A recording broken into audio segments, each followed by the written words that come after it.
Has this ever happened to you? And have you ever really wondered where the sensation of fear arises from?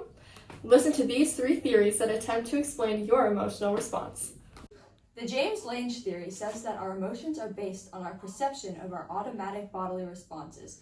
For example, when Yotam is scared, his body reacts automatically in ways he is not conscious of.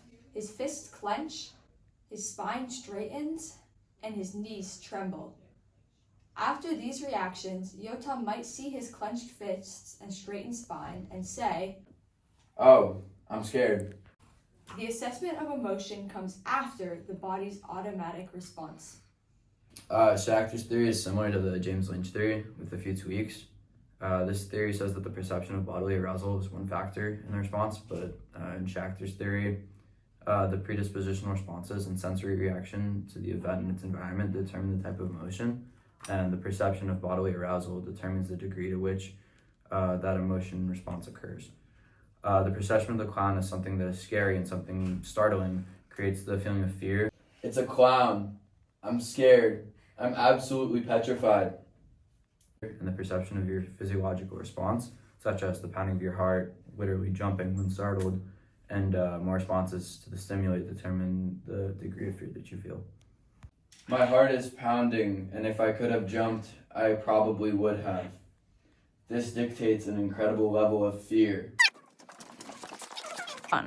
Richard Lazarus's theory of appraisal from 1966 suggests that before an emotion or psychological arousal takes place, a thought must occur. Essentially, you have to consider the situation before any type of emotion can be experienced. This exemplifies cognitive thinking. This theory can be broken down into distinct key concepts. The first, primary appraisal, exhibits an individual mentally assessing their situation. The situation can be evaluated as irrelevant, benign, positive, or stressful. In our example, Yotam must first determine if there is a threat. In this case, Alyssa the scary clown is the stressor. "I might be in danger. There's a frightful clown behind me." After determining that a given situation is indeed stressful, secondary appraisal takes place.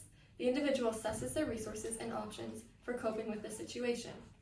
Yotam sees that he can escape to a nearby room to find safety with others. "That classroom seems open. I'll retreat there." Finally, in reappraisal, and as new information comes to light, the individual might reassess the situation, leading to changes in their emotional response. I love the wig, and it matches your tie, and maybe I'm you in can a get theater shoes. production, actually. How long are we going to be filming?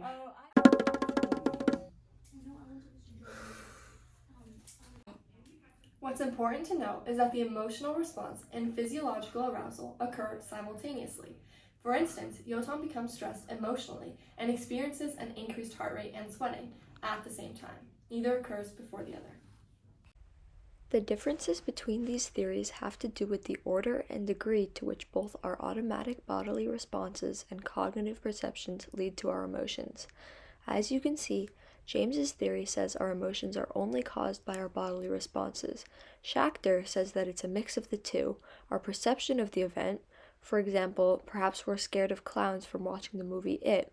That perception tells us the type of emotion, fear in this example, and the bodily responses only tell us the intensity of this feeling. Finally, Lazarus says that our cognitive appraisal of the stimulus leads to both the emotion and the bodily responses, and these occur simultaneously.